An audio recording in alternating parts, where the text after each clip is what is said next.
Between lightning and shadow, a figure rises from the marble table, stitched together from fragments of corpses, its glassy eyes staring into the void as a scream shatters the night's silence. You know the monster, but do you know the ritual? Behind the legend of Frankenstein, there are rumors of a cursed manuscript, an occult knowledge inherited from forgotten alchemists and forbidden cults that dared to defy the laws of nature.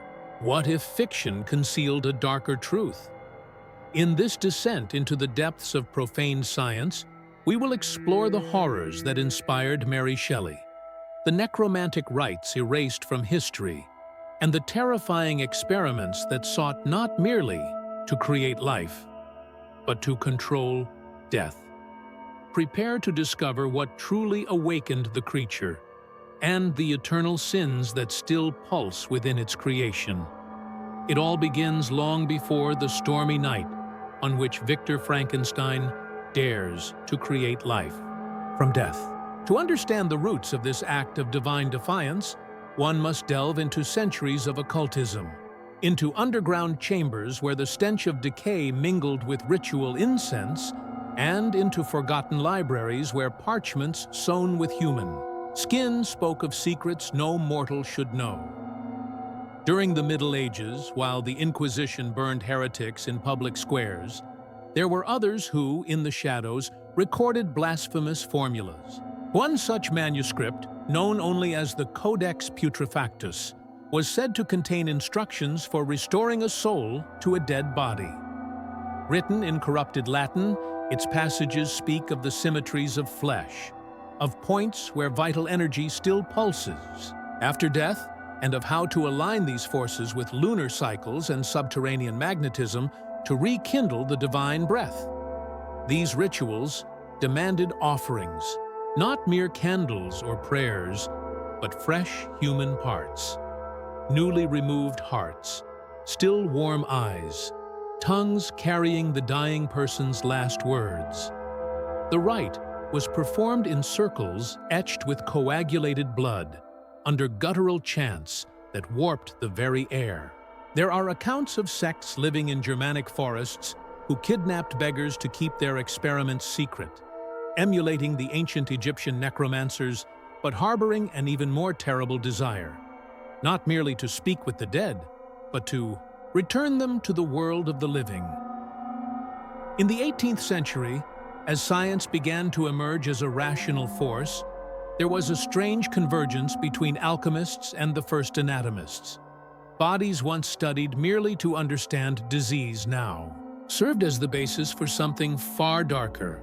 In Geneva, a man named Conrad Weiss, a physician and occultist, wrote that the human body was like a detuned musical instrument. One need only find the right strings, the exact frequencies, to make it vibrate with life once more. He vanished under mysterious circumstances, but his diary was discovered decades later, its anatomical drawings interspersed with arcane symbols and inscriptions such as, "The flesh remembers, even when the spirit departs." When Mary Shelley penned Frankenstein in 1816, she was immersed in this crucible of ideas. The sunless summer that inspired her tale coincided with the height of European fascination with galvanism, the technique of applying electricity to dead muscles to induce movement. But few know that her sojourn at Villa Diodati was marked by more than ghost stories. Unofficial records speak of a Swiss medium who joined Byron and Shelley on those nights, bearing a relic, a fragment of the Codex Putrefactus. Mary is said to have read passages aloud between sips of absinthe and nervous laughter, unaware that she was sowing the seeds of an eternal legend. In the narrative, Victor Frankenstein seeks to transcend the limits of medicine, but what Shelley implies between the lines is that he did not create a monster by science alone. The description of his laboratory, with its jars, chains, and obscure ingredients, echoes the old necromantic rites. The electric spark may have been the trigger, but it was the profane ritual, a fusion of forgotten lore and sacrilegious boldness that truly gave life to death. While the image of the obsessed scientist took hold in popular culture, the ritualistic and occult elements of the original story were gradually forgotten, as if time itself wished to conceal the true horror behind the creation. Yet the symbols remain, whispering in dusty libraries and abandoned chapels, waiting to be rediscovered. There is evidence that the character of Victor Frankenstein did not spring solely from Mary Shelley's imagination, but drew inspiration from real figures, doctors and alchemists who lurked in the shadows of major scientific breakthroughs. One such figure was Johann Dippel, born at Frankenstein Castle in Germany. This 17th-century theologian and alchemist conducted experiments on corpses stolen from local graveyards. His notes, later retrieved by historians and then hidden by secret societies, described attempts to transfer a soul from one body to another through chemical concoctions and prayers in dead languages. In one letter, he claimed to have heard a corpse murmur God's name after the third application of a black elixir he called Vita Obscura. Some say Mary Shelley was aware of Dippel's rumors and used his practices as a basis for her character, who dared to play God. These parallels between fiction and reality do not end there. In late 18th century Naples, a cult known as the Resurgence held ceremonies beneath forgotten catacombs. They believed death was merely an illusion imposed by a spiritual veil, and that this veil could be torn. They used the bones of children, buried during plague rites, convinced the innocent preserved the purity necessary to reanimate the damned. Apocryphal documents recount a night when a body, bathed in virgin blood and exposed to chants in archaic Hebrew, rose and walked for a few minutes before collapsing again, its eyes fixed in eternal terror. These practices resonate deeply within the Frankenstein myth. The creature, assembled from disparate parts, is more than a laboratory experiment. It is an avatar of human suffering, an amalgam of anguish, memory, and rejected flesh. True terror lies not only in its appearance, but in its very existence, a living abomination that should never have been. The symbolism of lightning, so striking in the narrative, also carries an ancient ritual weight. In various cultures, from Zoroastrianism to Norse traditions, the bolt was seen as a direct manifestation of the divine will. To invoke this power to animate a dead body was not merely a scientific experiment, but a ritual blasphemy, a usurpation of the god's prerogative. Victor Frankenstein is therefore more than a scientist. He is a profane mage, a priest of a hidden cult cloaked in the guise of Enlightenment science. Modern rumors persist. During the Second World War, Nazi documents mention operations in Alpine castles testing ancient rites alongside advanced technology. One file refers to spiritual resonance of composite bodies and mentions a Shelley protocol, as though the very myth had been repurposed for grotesque experiments on prisoners. Fiction's horror bled into reality, and the ritual continued, under new names in new eras. As the image of Frankenstein's monster spread across theater, cinema, and literature, the traces of the true ritual that spawned him sank ever deeper into the collective unconscious.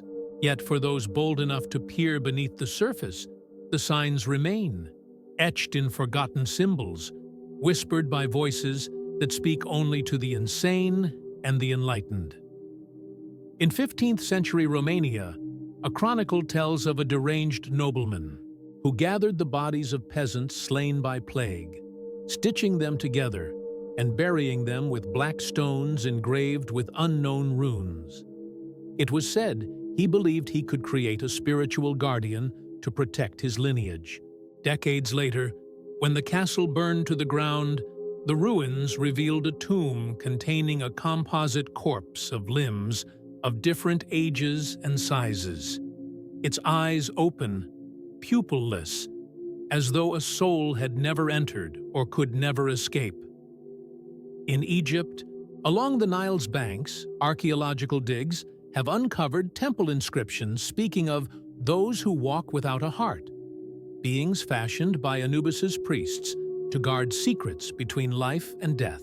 These mystic legends bear unsettling parallels to modern reports of artificially created creatures. On a fragmented papyrus reads, "He who knows the flesh's secret name can make it sing anew." A mere fragment of the hidden code Victor Frankenstein sought, the occult blueprint of life. Even in Vedic India, there are accounts of rishis, reclusive sages, who mastered mantras capable of animating statues with a provisional soul. The impulse to give life to the inanimate is a universal archetype, but the crucial difference lies in the method. Ancestral cultures sought permission from the divine, whereas Frankenstein's ritual seizes, imposes, and demands. It is a scream against the heavens, not a whisper of humility. The horror lies in its arrogance. And then there is the creature itself. It is not merely a monster, it is a warped mirror of humanity. Rejected by its creator, it wanders the world in search of identity, love, revenge. Human emotions trapped in an inhuman form. The profanation that gave it birth does not end with its awakening. It persists in every breath, every step, every despairing glance it casts upon a world that rejects it. The creature is the living curse of the ritual, the price of tampering with the bones of gods. Contemporary rumors tell of societies still attempting to replicate the feat. Whispers speak of clandestine laboratories in remote regions of Russia, where geneticists and occultists work in concert. In 2009, an obscure video surfaced on the deep web showing a room bathed in red light, where a body stitched with silver wires trembled as though struggling to breathe. The audio was a constant hum, but at one point, a scream is heard, not of pain, but of birth. The footage vanished soon after, yet it left echoes in forgotten forums, where names like Project Prometheus and Fragment 17 still send shivers down spines. Frankenstein is not merely a tale of horror. It is a ritual disguised as narrative. It stands as an ancient warning against hubris, against the desire to master what lies beyond life's veil, and, perhaps, a prophecy. For if it is possible to give life to death, it is equally possible that death has never ceased to walk among us. The myth of Frankenstein, often diluted into simplistic interpretations, conceals within its depths a dark ritual spanning centuries, cultures, and borders. What seemed merely a story of science and ambition reveals itself beneath the surface as an echoing cry of forbidden practices that defied the natural order. From the Codex Putrefactus to Dippel's experiments, from Neapolitan cults to Romania's forgotten ruins, every fragment of the narrative points to the same shadowy yearning, to recreate life, even if the soul cannot follow. The creature, rejected and misunderstood, is the visceral outcome of this transgression. It is the gore-stitched body of our sins, the animated reflection of human arrogance.